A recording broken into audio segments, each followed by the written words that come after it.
ada impunitas bagi personel Polri yang terlibat dalam jaringan narkotika.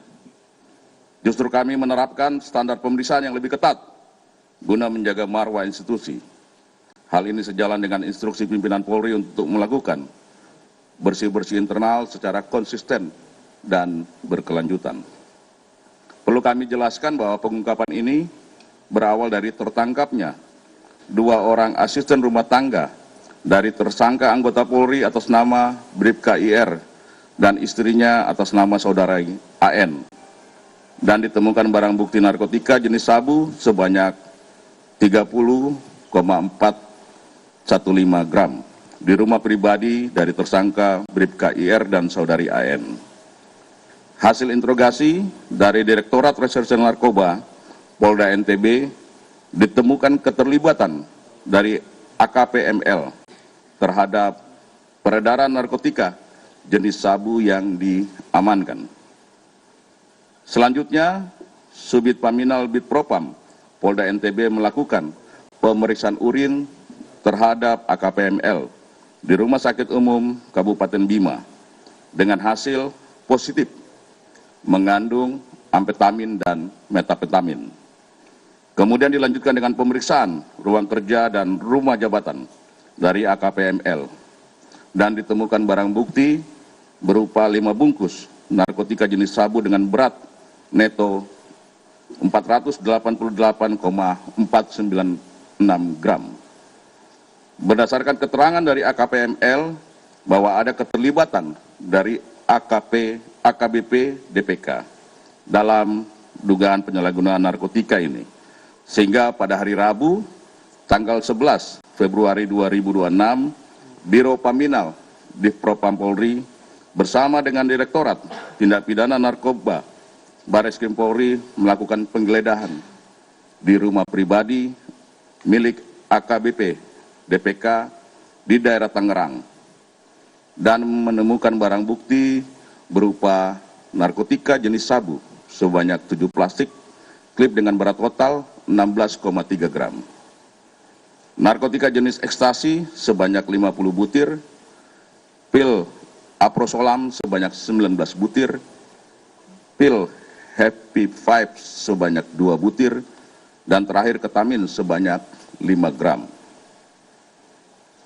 Khusus terhadap AKBP DPK telah ditetapkan sebagai tersangka dan dikenakan pasal 609 ayat 2 huruf A Undang-Undang Nomor 1 Tahun 2023 tentang KUHP, junto Undang-Undang Nomor 1 Tahun 2026 tentang penyelesaian pidana, dan pasal 62 Undang-Undang Nomor 5 Tahun 1997 tentang psikotropika. Adapun ancaman pidana penjara seumur hidup atau pidana penjara paling lama 20 tahun dan atau pidana denda paling banyak kategori 6 senilai maksimal 2 miliar rupiah dan pidana penjara paling lama 5 tahun dan atau pidana denda paling banyak kategori 4 sebesar 200 juta rupiah. Saat ini terhadap AKBP DPK belum dilakukan penahanan oleh Direktorat 4 Bareskrim Polri karena yang bersangkutan masih menjalani proses penempatan khusus oleh Divpropam Polri terkait dengan proses kode etik yang sedang dalam proses lebih lanjut.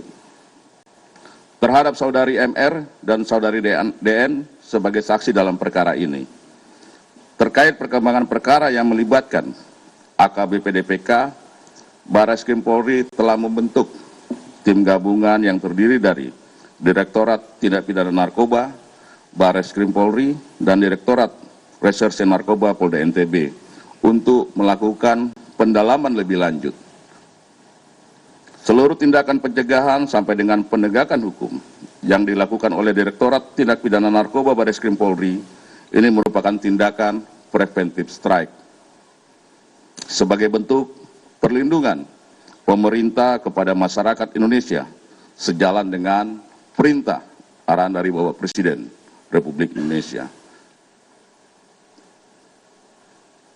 khususnya generasi muda, dalam mewujudkan visi Indonesia Emas. Sekali lagi kami ingin sampaikan penekanan dari Bapak Kapolri kepada seluruh jajaran agar melakukan tindakan tegas terhadap segala bentuk peredaran dan penyalahgunaan narkoba. Jika ditemukan lagi yang terlibat dalam mendukung kegiatan ilegal ini, kami akan proses secara hukum dan kode etik kedinasan tanpa terkecuali. Hal ini adalah wujud ketegasan, wujud komitmen